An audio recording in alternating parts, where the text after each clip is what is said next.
All right, masculine has the Fool in reverse, but he's looking towards the feminine. And the Knight of Cups is looking the other way.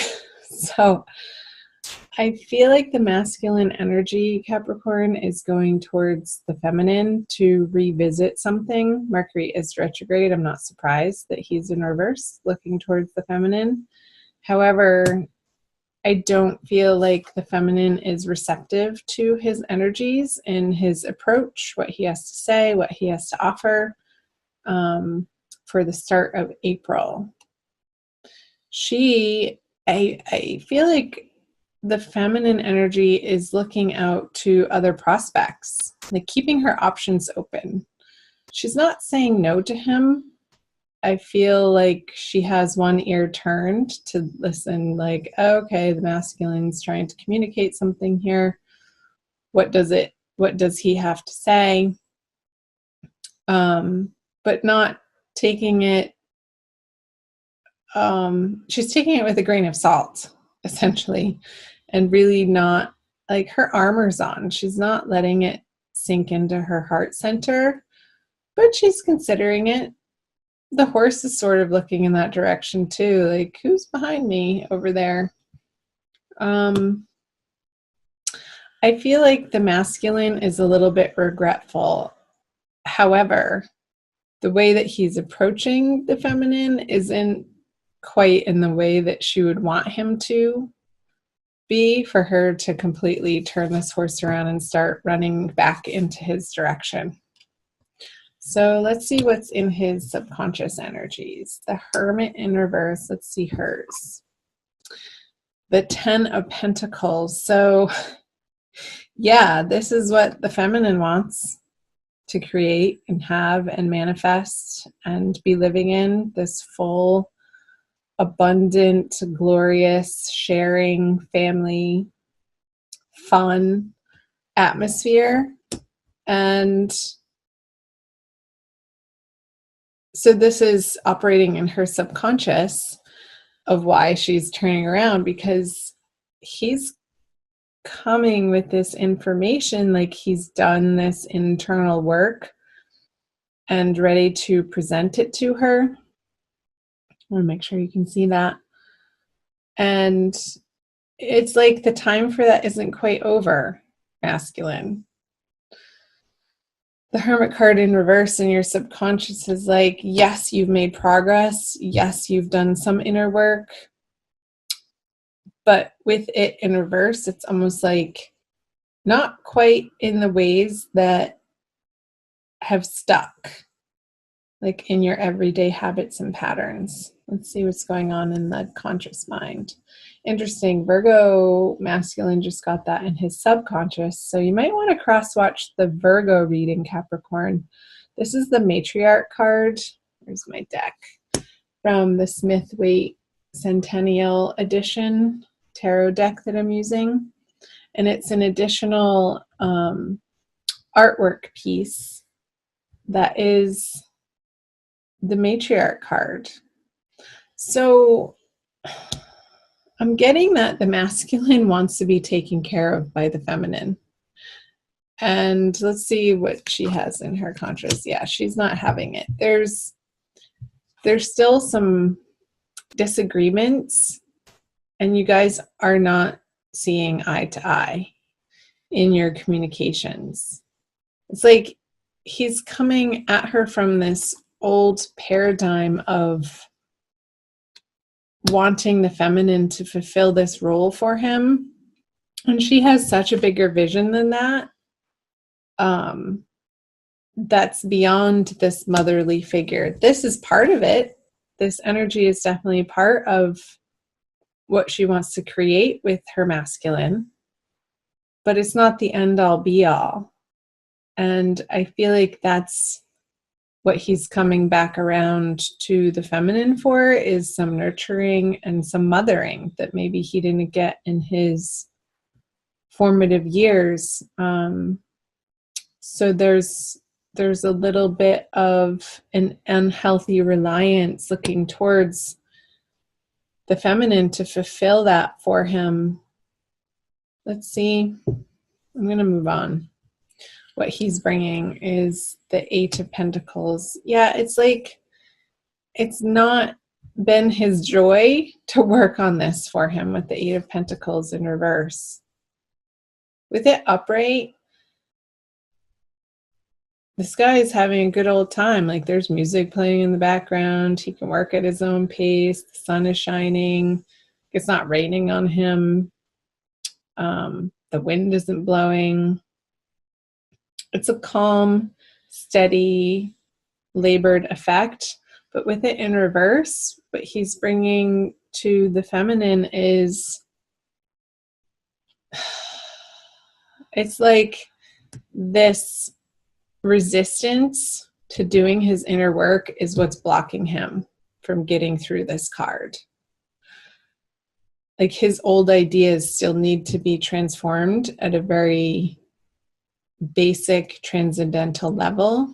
Let's see the energies of, she's wanting it to be different with the masculine. I feel like she is starting to claim and own her sensuality and being in her body and wanting to share that sexual energy with the masculine. Let's flip over this. But again, it's like these miscommunications with the Eight of Wands in reverse that results in this as an experience for the feminine just in April, not forever. It's like she's not able to get her point across to the masculine. It's like they're speaking two different languages. He wants this mothering energy to help him feel nurtured and supported and safe. And she wants something sort of totally different. She wants her masculine to come at her with this passion and meet her on this level of playfulness and fun and adventure. And I feel like their wires are crossing in this manner. It's like I'm feeling this mismatch of energy, which again, this Five of Wands, it's not a major annoyance though. I mean, she's still holding her cup here, feminine.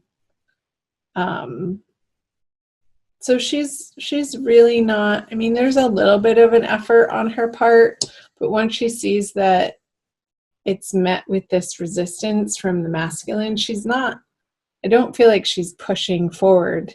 It's almost like it's this push-pull energy. Like parts of her wants to have it out with the masculine in this passionate encounter. And it's like this, I'm getting the sense that these arguments and these miscommunications and these frustrations to do with the masculine on the feminine side are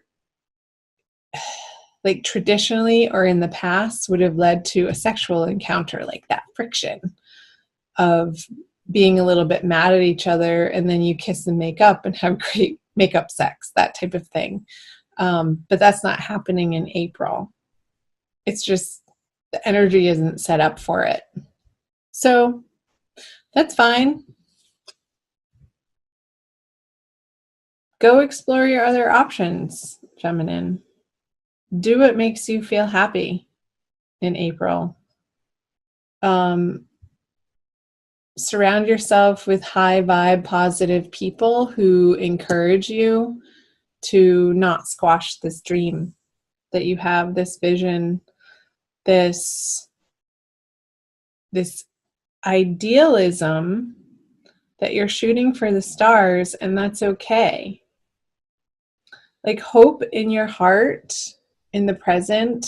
I was reading about hope actually this morning, and I was wondering if it was an emotion or not.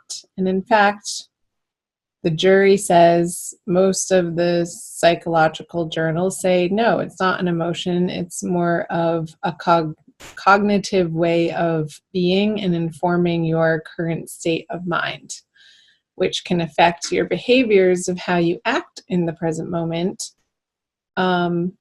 So keep hope for this vision for yourself, this abundance, this comfort, this overflowing prosperity that you will one day create with your masculine. So, because that's going to only elevate you in your experience of what you're capable of right now. And that's the most important, of your experience right now and what you're holding in your heart, how you regard yourself from moment to moment, the internal conversations that you have with yourself. And just let the masculine over here cycle back through to, and I feel he is going to, towards the end of the month, go on this inward journey again. All in due time. You can't force him to. Period. Let's pull an additional card for you. Oh, I don't know. I think this one. The Rumi Oracle by Alana Fairchild. It's a little glary. For an additional message for my dear Capricorns, thank you for watching. Like and share and comment below. Again, find me on Instagram and Facebook. Follow me over there. Join the Ananda tribe. Ooh la la. From nothing to everything. Number 16. I will read you the poem. Let's see how much time we have. But we're good. Okay. Oh, my friend, if you're longing to be written on, become a blank page. Rumi. Have you been shedding your skins, your layers, your certainties? Gone are fixed identities and definite opinions. Keep casting those shackles aside, even if you fear you're releasing too much, and then perhaps you shall cease to exist. You shall only cease to exist as you have known yourself to be thus far. Another emanation of you awaits, blazing angel, something more beautiful and true. Yet here you are at the pruning stage, like a gardener for the soul. Shall the garden spring back to life, or will the enthusiastic denuding process be rather too much and unintentionally kill off the garden altogether? Fear not. Your soul is made of hardy stuff.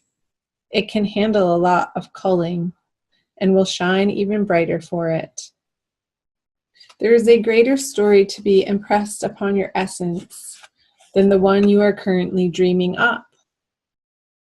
Though you are brilliant, no doubt about it, my angel of love, there is one who is even more so. The imagination of this great writer is beyond our comprehension. The stories that pour forth from that cosmic poet in every moment are so rich, they inspire the creation of art and music. One such story is especially created for you. Yes, you. With a starring role in all the best supporting cast. You shall gasp in wonder, awe, glee, and delight when you hear it. It is a great romance, a great adventure, with an ending truly spectacular and divine. Would you wish to hear it? Become attentive now. Put your own tales aside, as dramatic as they may seem right now, and prepare to be entranced by the greater storyteller, the living poet of love, as you are entranced in a tale of your unfolding divine destiny. Wow. So the whole time, Capricorn, I wanted to pick this card up, the unconscious, those stories that we tell ourselves of what we dream of and how things should be. Alana was channeling this message of it's going to be greater than your greatest imagination. So don't be disappointed that this isn't coming to fruition right now, because a greater story is being written for you to experience in your future that you can't see yet. So trusting in that process, trusting the divine Mother God is the way. Keeping that hope in your heart and your faith strong.